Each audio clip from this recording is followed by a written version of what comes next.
Good morning, Bucknutters. Game day eve has arrived. It is Friday, September 2nd, 2022. I am Dave Biddle, very happy to be joined by Jonah Buchner for his usual Friday visit. Although this is no usual Friday visit, my friend. I can't wait. Let's get down to brass tacks. Buckeyes fighting Irish tomorrow night.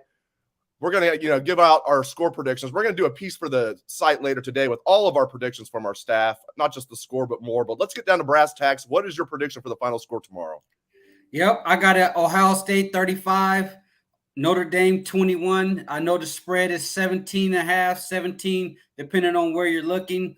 I think a lot of people had an overreaction, I say, towards in August once news broke in regards to Notre Dame's wide receiver core being banged up.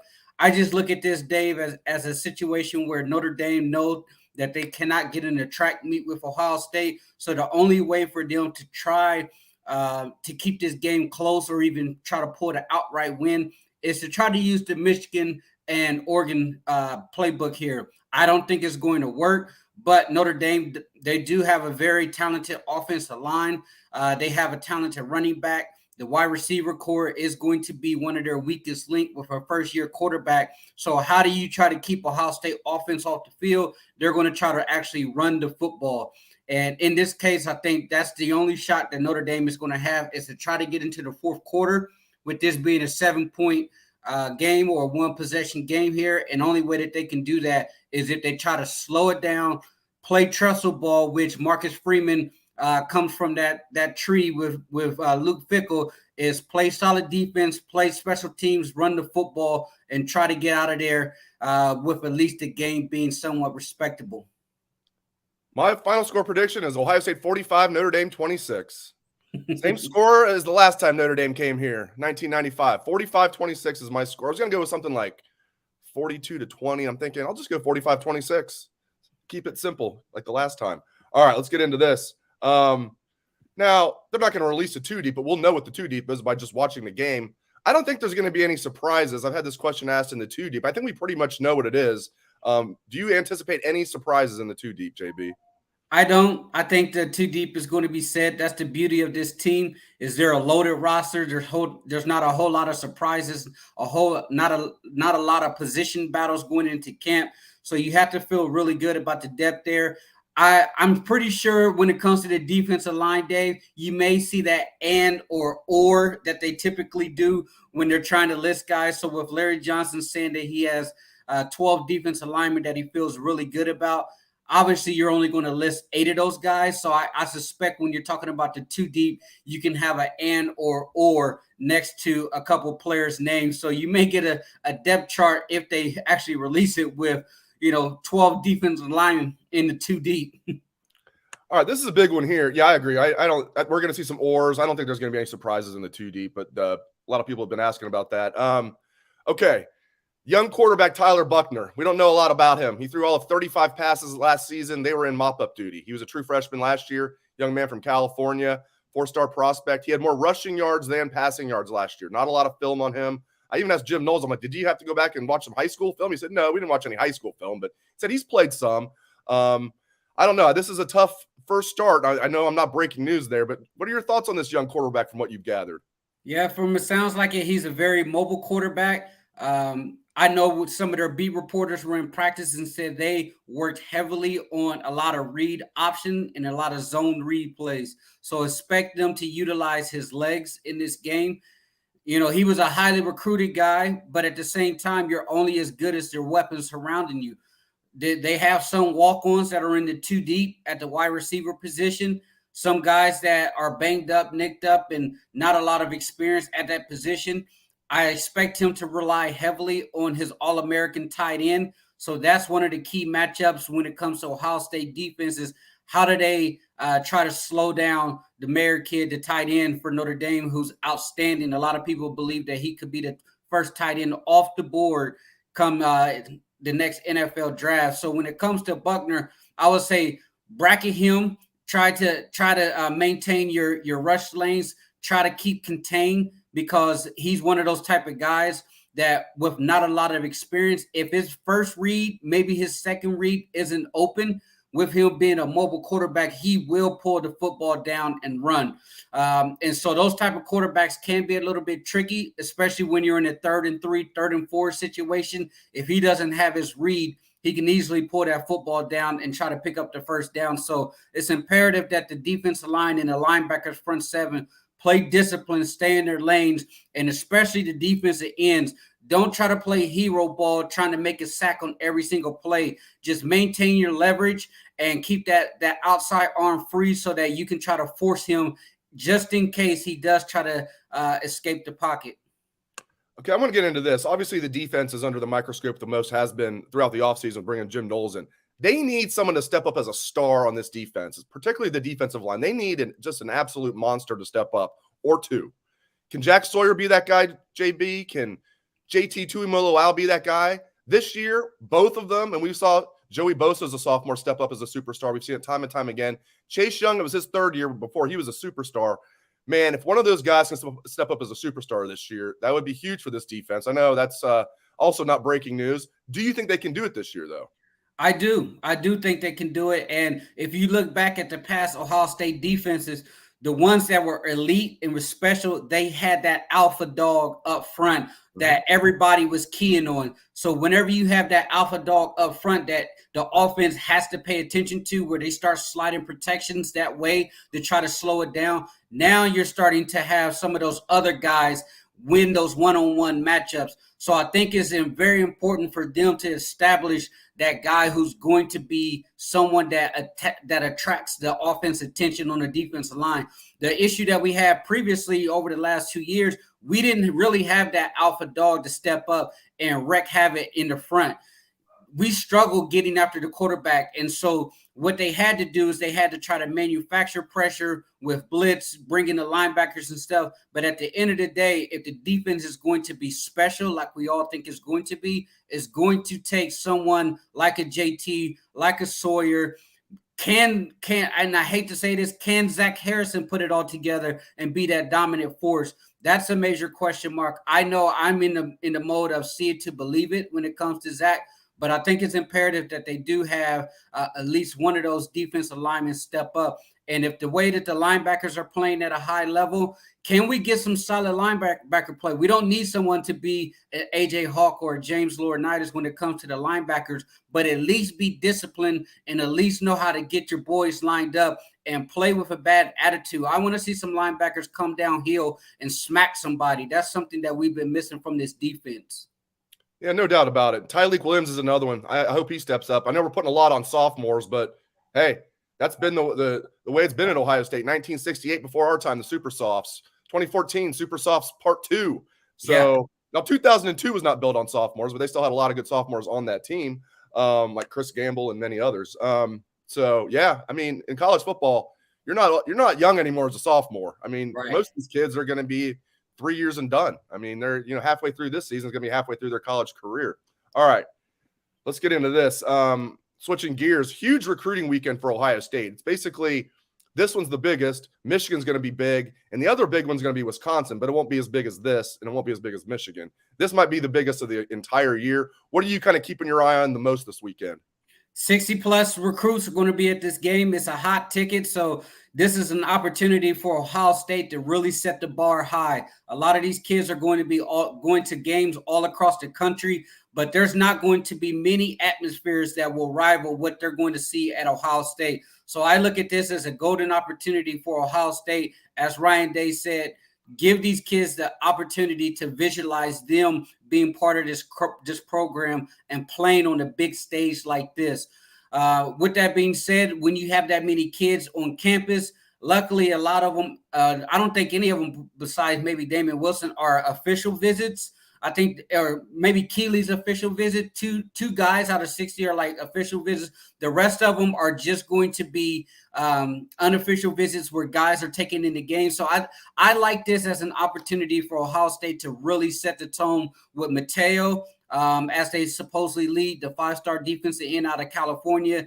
Damon Wilson, who's the 5-star defensive end coming out of Florida, who's going to be visiting. And then obviously you have Keon Keeley, who they're high after. A lot of people think that Ohio State may have slid slightly backwards behind Florida. He has a Florida visit coming up next week. So it's an Alabama, Florida, Ohio State visit there. Hopefully they can knock it out of the ballpark. But the main thing is you get your 5-star Chaminade, Julian players and JoJo Trader coming up here. So he's the potential that's going to be a Buckeye if all things go well. So I like what they're doing as far as getting the recruits in here. And this is what they're banking on, Dave. A lot of schools during the summer had a huge barbecue blowout to where they had a lot of kids show up to the barbecue. And as you saw some of the results, some people had good success doing that. I mean, you look at Ty Lockwood, who went to Alabama's barbecue, ended up flipping from that. Ohio State didn't have their barbecue, so what they wanted to do is save those kids money and have them all come in for this Notre Dame game. So whenever you have this type of atmosphere, it's imperative that Ohio State shows up, but most importantly, the fans need to show up. They need to be able to walk into that stadium with the hair standing up on their arms, Dave. It needs to be an electric environment to where it's deafening in there and show why Ohio State is one of the premier places to play. Oh, it's going to be raucous for sure. We know sometimes Ohio State can have a little bit of a wine and cheese crowd for like a noon game against non-marquee opponents. Not tomorrow night. You're not going to be able to hear yourself think. It's going to be great. I cannot wait. You do know what you're going to get when you go to the Horseshoe. Like I said, tomorrow's going to be crazy. Some days, some weeks it's kind of a wine and cheese crowd. You got to be real about it. But tomorrow night's going to be absolutely lit. I cannot wait. All right. One of my bold predictions is Miyan Williams is going to have double-digit touchdowns this year. People might say, what? Go back and look last year. He's now clearly the number 2 running back. Clearly. I mean, they were really only going to have like 2 guys on the varsity, so to speak. They're not – Evan Pryor was going to play. They were going to carve out a role. Usually the number 3 back's not going to play much in big games with the game on the line. But they're going to carve out a role for Evan Pryor. With him being out, I don't think Dallin Hayden's going to take over that role. I think we're just going to see more of Miyan Williams than we were going to see. Last year, Master Teague, I think, got more touches than people realize as the number 2. Yeah. Miyan was the number 3. Now there's no number 3 back really that's going to play during crunch time like Miyan did here and there. There's no Master Teague, and I think they're going to be a better short yardage running team. Now, listen, I'm huge on Travion Henderson. Don't get me wrong. I'm not taking the ball out of his hands. I just mean, the number 2 back's going to be a lot better this year than it was last year, in my opinion. And you're not going to be giving carries to the number 3 back. And I think this team's going to be better at short yardage and goal line. Add it up. I think Miyan Williams can get to 10 touchdowns. In fact, I'm predicting that he will. What do you expect? Yeah, and that was your bold prediction, and mine's is kind of on the lines of that, where you guys, if you guys head over to Bucknuts today, you'll see a lot of the staff's bold prediction when it comes to the team. And one of mine was this rushing attack will be a top 20 rushing attack. So you parlay that into what you think Miyan Williams is going to be. And I agree. I think Miyan is poised to have a big year. And if you listen to Ryan Day and Tony Alford talk about him, they absolutely gush about Miyan Williams. And I think this is a situation to where Henderson's going to get his, but I really want to see Ohio State utilize this as a 2-headed monster and let both of those guys, knock on the door of being 1,000-yard rushers. I truly believe Henderson can push for that 1,500 mark. If you can get Miyan knocking on that 1,000-yard rushing year, I truly believe this will be a top 20, top 10 type of rushing offense. And the reason why I said that is listening to those guys all through camp, they made a big emphasis saying we want to get back to being a power run game. We need to be able to establish the line of scrimmage. Paris Johnson also talked about it in his when he was talking to the media, was it's important to them and they're taking pride in being able to run the football. I like the way Miyan Williams run. Everybody knows that I'm a huge meatball fan, even though he doesn't go as that name anymore. He likes to be called Pork Chop. But in my mind, I just see the meatball rolling down the field there, trucking people and making people miss at the line of scrimmage. But I truly believe that Miyan is poised for a huge year, Dave, and I agree with you. Double-digit touchdown, I can definitely see that. And that's considering if Travion Henderson stays healthy. If God forbid something happens where Henderson gets nicked up and Miyan's now your lead back, now you could really see those numbers skyrocket. So we have a question here from YouTube. Alex, any thoughts on the team saying they're faster on this new turf? That has to be the last thing Notre Dame wants to hear, he says. should say, shouldn't assume that it's a he. Alex can be a woman's name too. Alex Morgan for the U.S. national team, one of the stars of that team. He or she saying, this is not what Notre Dame wants to hear, that Ohio State feels faster. I also took away from what they were saying about that as, they were saying they were slipping on the field last year. That's that. We don't know. I mean, that could be why Josh Proctor got hurt while we saw some injuries last year. I just like that they finally have redone the turf. And I do like hearing that Ohio State's players feel like they're faster. And yeah, that's probably not what Notre Dame wants to hear. But that field last year was an absolute mess. You were basically out there on the skating rink. Guys were slipping and falling all over the field. And to be honest, it was embarrassing to be able to see that field. Like, you look at the Alabamas, you look at the Georgias, you look at Clemson, some of the other premier programs. They have absolutely beautiful fields. Even though they're in the South, you can grow that golf course type of grass out there. It looks like it's a putting green on Alabama's field. But for Ohio State to have a pink end zone where the paint's fading, guys slipping, ACLs being torn, I'm excited to see that these guys are going to be able to actually plant that foot, put the foot in the ground, and explode. Whereas there was a lot of times where you put that foot in the ground and it looked like a sniper got the back of somebody's ankle, where they just completely just get tripped up by the field monster. That's what we used to call it whenever you just absolutely fall on your face without anybody touching you. The field monster came up and grabbed your leg. But you saw that a lot with that old field. So hopefully this new field will limit the amount of ligament injuries and soft tissue injuries. But like some of the listeners said here, this field here could potentially make Ohio State a little bit faster. That's why Ohio State also like playing in Indy as well, Dave, because they consider that a fast track with that one consistently being redone, being in the NFL. All right, before you run and take your kid to school, I need to ask you about your thoughts on last night's games. Backyard brawl, Pitt and West Virginia. But more importantly, Purdue and Penn State. Penn State coming back to get that win. Poorly coached game there by Jeff Brom. Your thoughts on those games last night real quick. Great games. And it feels like life is back to normal. All is well in the world with football being back on. That backyard brawl was an absolute battle to the very end there. Some of the people who are sports gamblers who had Pitt -7.5 there, that's why sometimes it might be wise to buy that hook down if you can get it at a reasonable price. And I would say West Virginia, JT Daniels coming over there from Georgia just kind of looks so-so.